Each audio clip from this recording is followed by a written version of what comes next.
Hello tout le monde, j'espère que ça va pour vous. Alors aujourd'hui, on va parler un petit peu donc de la naissance d'amis à nous, d'amis à mon mari et à moi, un couple d'amis qu'on aime beaucoup. Et puis également, je vais vous parler un petit peu de quelques petites choses, voilà, vous allez voir. Donc voilà, comme vous avez pu remarquer, j'ai changé un petit peu ma façon enfin, l'endroit d'où je filme. Déjà, ça m'évite de tenir le téléphone dans mes mains, même si bon, c'était pas hyper chiant, mais bon, c'était pas forcément génial. Et peut-être qu'aussi c'est mieux au niveau visuel. Donc là, il fait nuit. Je pensais que j'aurais le temps de filmer plus tôt et en fait, pas du tout. Le téléphone a beaucoup sonné aujourd'hui, donc j'ai pas pu faire la vidéo plus tôt. Et demain, je ne suis pas sûre de pouvoir. Et après, à partir de samedi, ça va beaucoup bouger pour moi, donc je n'aurai pas le temps. Alors, donc désolée, pareil, comme la dernière fois, j'espère que vous me voyez bien. C'est la nuit, c'est pas forcément génial. J'ai allumé toutes les lumières. Mais bon, bientôt, normalement, je devrais avoir un nouveau système qui sera mieux au niveau de la lumière. Je vous en parlerai plus tard. Alors, donc, je voulais donc vous parler un petit peu de comment j'ai ressenti l'annonce de cette grossesse du couple d'amis et également donc cette naissance qui s'est passée avant-hier matin. Voilà. Je vous en parle avec sourire parce que ça me met des frissons partout. C'est quelque chose que moi j'ai pas pu connaître. La naissance de ma fille vivante, je ne l'ai pas connue vivante. Donc c'est le fait d'imaginer ce bonheur que ça doit procurer. Et puis je suis tellement heureuse pour eux. Voilà. Donc je suis trop contente, c'est merveilleux. Donc en fait, il y a à peu près un mois et demi maintenant, notre ami homme de ce couple a appelé mon mari pour lui annoncer donc la nouvelle qu'ils allaient être parents. Donc moi je suis rentrée, c'était un dimanche soir, je me rappelle très bien. Je suis rentrée et il me dit il m'a appelé, et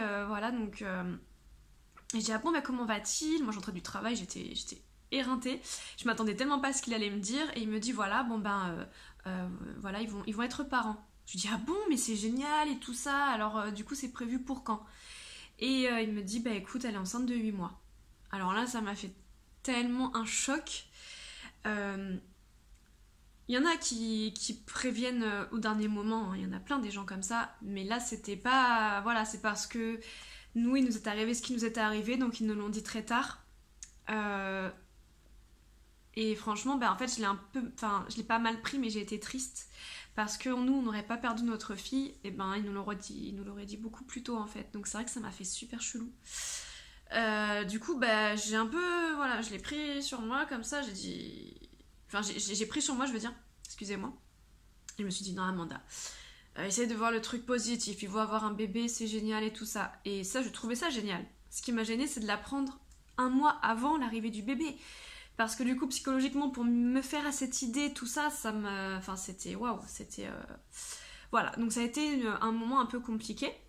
Empli de joie, mais compliqué quand même. Et puis donc après, quelques jours après, je leur ai écrit pour les féliciter, leur dire que j'étais super heureuse pour eux, leur demander s'ils avaient une liste de naissance. Et donc on leur a offert un cadeau qui m'a fait beaucoup rire parce qu'on l'a choisi avec mon mari et ça nous a fait rigoler. Et puis... donc voilà, donc je leur ai dit voilà, j'espère que vous n'avez pas attendu autant de temps pour nous l'annoncer parce que nous on a perdu notre fille. Et donc en fait voilà, donc lui c'était un petit peu quand même et tout ça. Et puis elle c'était, j'ai dit du coup, je lui ai dit de pas attendre la naissance pour vous en parler et tout ça. Donc voilà, ils étaient un peu différents à ce niveau-là et c'était intéressant de voir comment ils réagissaient. Et voilà, donc ça m'a fait plaisir d'échanger avec eux. Et puis ensuite, donc là, il y a à peu près, c'était quand? C'était lundi, j'ai reçu un texto où il me disait, voilà, on est à J+4, notre enfant, il reste au chaud dans le ventre de maman, etc. Donc là, voilà, et comme je leur ai fait comprendre dans mes messages qu'il pouvait tout me dire et qu'au contraire, ça m'emplissait de joie, du coup, il m'a envoyé un message pour m'avertir qu'il arrivait avec du retard et ça m'a fait beaucoup de bien. Ça m'a fait très plaisir, du coup, qu'il me mette... qui m'incorpore à l'histoire de son enfant, parce que quand je me sens rejetée d'histoire de bébé, ça me ramène encore plus profond et encore plus mal par rapport à mon histoire avec ma fille. Voilà. Donc j'ai besoin de ça, j'ai besoin, c'est comme là, avant-hier soir, j'ai découvert qu'une de mes anciennes, une ancienne, on va dire cliente, mais pour moi c'est c'est aussi quelqu'un que j'apprécie beaucoup. Donc une ancienne cliente donc j'ai découvert sur Facebook qu'elle était tombée enceinte. Et donc quand j'ai lu son post, pareil, enfin vraiment, ça m'a fait... Enfin, maintenant pour moi, quand on m'annonce une grossesse ou une naissance, ça me fait tellement plaisir. C'est vraiment... Je saurais pas vous expliquer, alors qu'avant je m'en fichais complètement. Moi, comme vous le savez, avant je voulais pas forcément d'enfants, les bébés je m'en fichais, j'avais aucune sensation de bonheur ou de hâte enfin je m'en fichais totalement. Et là vraiment, donc voilà, donc je l'ai félicité, je lui ai écrit, etc. à cette personne. Et donc voilà, et donc hier matin je reçois, ou hier, je sais plus à quel moment, je reçois un message donc avec la photo de leur enfant. Voilà, donc ça y est, il est arrivé, etc. La maman et le bébé vont bien. Voilà, donc il m'écrit un petit message très gentil qui m'a beaucoup touchée, qui m'a fait... Rien que de vous en parler, ça me donne des frissons parce que ça me fait extrêmement plaisir. Donc voilà, donc je suis très heureuse pour eux. Et voilà, donc c'était vraiment super. Mais après, la seule chose, c'est que moi, j'ai vu ma fille après la césarienne. On a demandé, on l'a vue plusieurs fois, comme je vous ai déjà dit dans les vidéos. Et donc, elle avait les yeux fermés, etc. Et quand j'ai vu la photo de son enfant... qui était paisiblement endormi, les yeux fermés, les mains comme ça, voilà, c'était exactement la même position et les bébés au début, les 2-3 premiers jours, ils ont tous la même tête un peu. Et du coup, forcément, ça m'a fait écho à ma fille, ça m'a fait bizarre, ça m'a fait rappeler Orlan. Et du coup, à des moments, j'étais un petit peu pas bien, mais bon, la joie que j'avais prédominait sur ça. Voilà, après mon mari a réagi différemment. Je vous raconterai pas comment il a réagi parce que c'est sa façon à lui de réagir et il a droit à son intimité. Moi j'ai choisi de raconter ma vie sur YouTube, lui ne l'a pas choisi et du coup je préfère dans ces cas-là ne pas trop raconter sa vie et je pense que déjà j'en ai déjà beaucoup trop raconté dans les vidéos précédentes parce que je me rends pas compte, parce que j'ai besoin de parler de ce qui nous est arrivé, parce que je suis quelqu'un d'extraverti, parce que j'ai besoin de détailler, que ça me fait un bien fou, que ça m'aide à passer les étapes et que ça m'aide à grandir dans cette expérience tragique et que ça m'aide à avancer, voilà. Donc du coup j'ai décidé que je vous en parlerai, je parlerai beaucoup moins de ce qu'il ressent, ce qui est dommage parce que je pense que ça pourrait aider d'autres papas en deuil, mais je veux pas, voilà, je préfère éviter. Donc du coup c'était une soirée un peu compliquée hier soir, mais voilà, mais en tout cas je suis ravie et j'ai hâte là de les voir à Noël. On devrait pouvoir réussir à les voir, j'espère les voir même juste 1 ou 2 heures, ça me ferait super plaisir de pouvoir tenir dans mes bras leur bébé, voilà. Donc voilà, pour vous expliquer un petit peu l'ambivalence qu'on peut ressentir en étant parents, entre cette joie qui nous traverse, ou pas, hein, parce qu'il y a des parents qui supportent pas quand des personnes de leur entourage ont des enfants. Donc voilà, cette ambivalence qu'on peut avoir entre on est hyper heureux et en même temps on souffre, parce qu'il y a une espèce d'injustice. Moi j'ai été enceinte bien avant, ma fille m'a été retirée, cette personne tombe enceinte, je pense qu'elle était enceinte à la fin de mon terme, ou en tout cas un petit peu après, et donc elle tombe enceinte et elle a son enfant dans les bras avant que moi je puisse avoir un enfant dans les bras parce que mon enfant est décédé. Vous voyez, c'est des choses un petit peu injustes, donc forcément on a cette joie pour les autres, mais d'un autre côté faut pas nous en vouloir, on a une espèce de tristesse et de sentiment de frustration. Moi j'ai ressenti un petit peu de frustration et également de tristesse, voilà. Mais bon, ça ne prévaut pas du tout à... Vous voyez, par exemple, là, pour les 9 mois de ma fille, elle aurait dû avoir 9 mois lundi, j'ai été beaucoup plus malheureuse, j'ai pleuré, j'ai été beaucoup plus malheureuse que ça. On a un autre couple d'amis qu'on aime beaucoup. Donc elle est tombée enceinte quelques mois après que j'ai perdu Orlan. Donc voilà, donc tous nos amis là, ils font des bébés, ils tombent enceintes, etc. Donc c'est vrai que waouh, c'est... Tu te dis, bon, bah c'est bien, tant mieux, c'est cool, mais bon, waouh, c'est... tout s'enchaîne. Donc tu te dis, bon, après peut-être aussi qu'on leur avait donné envie, quand j'étais enceinte, j'en sais rien, enfin... Mais bon, c'est rigolo parce que tout arrive en même temps. Et enfin, c'est rigolo et en même temps, c'est un peu bizarre. Et du coup, donc elle s'est prévue, je crois, pour février. Moi, c'était prévu pour mars, donc ce sera à peu près... Enfin... Voilà, le terme était prévu pour moi le 12 mars et en fait Orlan je suis allée à l'hôpital, elle a été décédée le 25 février. Et du coup, bah voilà, donc là aussi ça va être une nouvelle étape à franchir. Là par contre elle me l'a dit au bout des 3 mois, donc j'ai eu le temps de m'y faire, je lui ai demandé régulièrement des photos pour voir son ventre s'arrondir. Et voilà, donc c'est de voir tout le monde devenir parents autour de nous, et puis nous, ben, on est parents, mais on n'a pas notre bébé. Donc voilà, donc c'est un petit peu délicat, c'est un petit peu compliqué, mais bon, c'est beaucoup de joie aussi, et voilà, j'ai trop hâte de voir leur enfant, là, j'ai trop hâte de le voir. Voilà, et voilà, après, qu'est-ce que je voulais vous dire? Voilà, oui, aussi, je voulais vous dire, donc là, nous sommes le 28 novembre, voilà, ça, nous sommes le 28 novembre, donc l'hôpital a reçu ma lettre recommandée pour récupérer le dossier médical complet d'Orlan, ils l'ont reçu le 21 novembre, donc ils ont 8 jours maximum pour me remettre le dossier médical complet de ma fille, donc normalement je devrais l'avoir demain.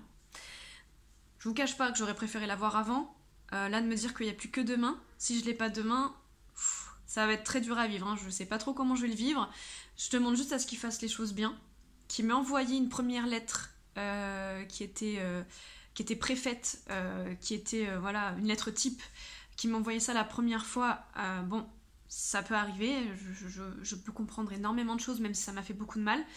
Mais là, franchement, j'ai fait les choses bien. J'ai envoyé en lettre recommandée avec accusé de réception. J'ai envoyé une lettre type que j'ai modulée, tout ça, pour que ça convienne dans mon cas d'avoir perdu ma fille, mon bébé. Donc là, franchement, si demain j'ai pas la lettre, honnêtement, je pense que je pourrais attendre jusqu'à mardi, mercredi de la semaine prochaine. Et ensuite, je vais clairement, hein, je pense que je vais aller à l'hôpital. Ils vont entendre parler de moi. Je ne vais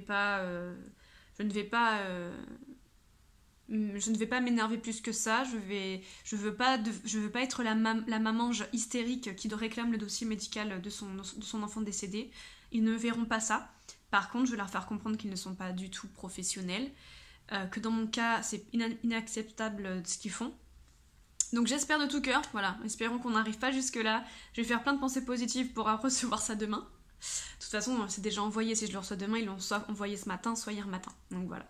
Donc normalement demain, je reçois le dossier médical complet d'Orlan, ou peut-être même juste le devis, voilà, mais au moins quelque chose qu'ils sont obligés de me donner sous 8 jours, ils n'ont pas le choix de toute façon. Après, j'attends jusqu'à mardi, mercredi de la semaine prochaine, et si je n'ai rien, voilà, clairement, je pense que je ferai suivre ma grossesse et mon accouchement dans un autre établissement. Parce que ce sera trop de douleur de retourner là-bas avec tout ce qu'ils auraient pu me faire subir par rapport à ce dossier. Et parce qu'en plus c'est un petit peu loin de chez moi et que je commence un peu à réfléchir à peut-être trouver un endroit plus près. Le problème c'est que là c'était vraiment parfait pour moi, c'était exactement ma façon d'imaginer un accouchement, et c'est vraiment un hôpital qui détient une attestation spécifique.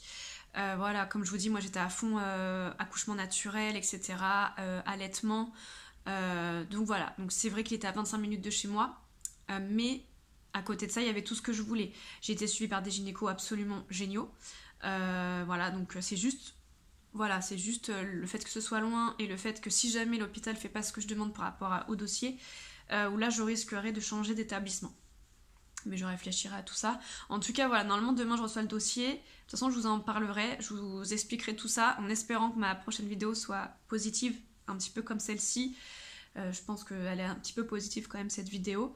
Voilà, après, j'espère vraiment que la prochaine vidéo, je ne serai pas en train de médire, de pester sur l'établissement. C'est vraiment pas ce que je veux. Moi, je veux que les choses se passent bien, je veux juste en fait ce dossier, c'est tout. Je pense pas demander la lune, en plus c'est des photocopies, donc voilà, je demande pas la lune quoi, déjà que j'ai pas mon enfant dans les bras, envoyez-moi mon dossier, voilà, je pense avoir fini ma vidéo, voilà, j'espère que la façon dont je filme vous plaît plus. Moi en tout cas c'est plus facile pour m'exprimer, de pas avoir à tenir mon téléphone, et voilà, et puis voilà, on a acheté du coup les cadeaux pour le Noël et le 1 an du cousin d'Orlan.